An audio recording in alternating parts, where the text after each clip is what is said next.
नमस्कार मैत्रिणींनो, घरची सोपी रेसिपीत आपल्या सर्वांचे स्वागत आहे।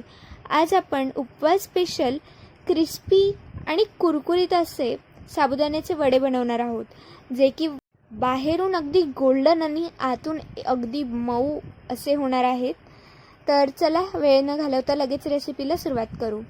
सर्वात आधी या ठिकाणी बघा, मी पाणी गरम करून घेतलेलं आहे आणि यामध्ये मी बटाटे बॉईल करायला लावत आहे। कुकरचे झाकण लावून घेतलेलं आहे। नेक्स्ट स्टेपकडे वळूया। या ठिकाणी बघा, मी साबुदाणे भिजू घातलेले होते, अगदी छान असे फुललेले आहेत आपले साबुदाणे आणि तयार झालेले आहेत। आता या ठिकाणी मी जो मेजरिंग कप आहे, 3 मेजरिंग कप भरून मी या ठिकाणी साबुदाणे घेत आहे आणि त्याच मेजरिंग कपमध्ये मी 1 कप शेंगदाण्याचं कूट घालत आहे।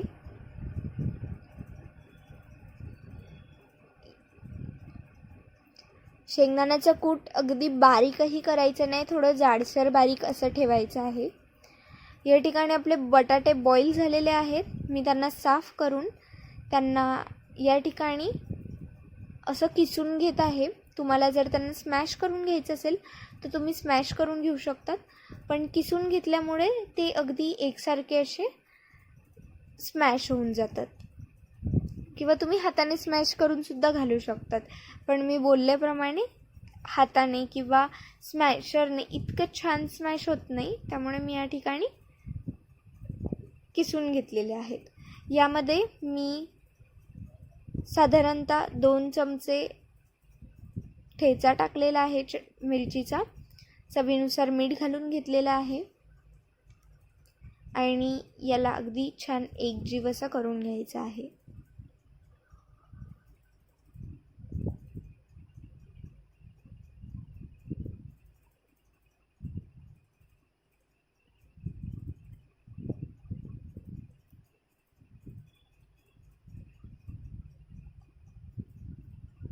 मैत्रिणींनो, आपले हे वडे अगदी क्रिस्पी आणि कुरकुरीत होणार आहे। अजिबात तेल राहणार नाही आणि अजिबात नरम होणार नाही आहेत आपले साबुदाण्याचे वडे। आता या ठिकाणी बघा, आपण याला छान मिक्स करून घ्यायचं आहे।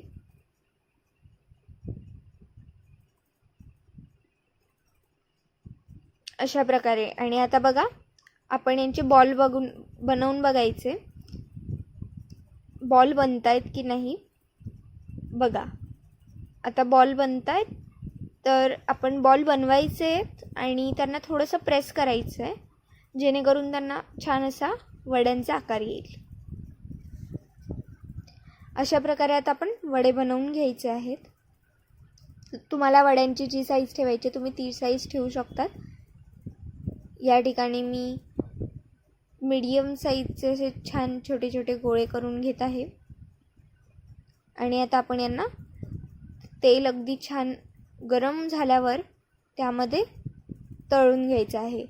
छान गोल्डन कलर येईपर्यंत आपण यांना तळून घेणार आहोत। बघा, वड्यांना किती छान असा गोल्डन कलर आलेला आहे।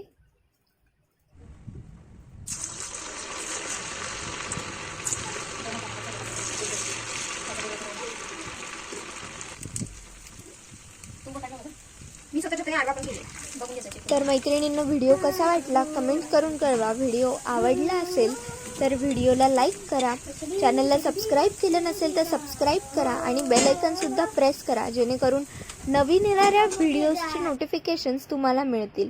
आणि व्हिडिओ शेअर करायला विसरू नका। आता या ठिकाणी आपण वड्यांना दहीसोबत सर्व केलेलं आहे आणि आता आपण त्यांचा आस्वाद घेऊन बघणार आहोत। धन्यवाद।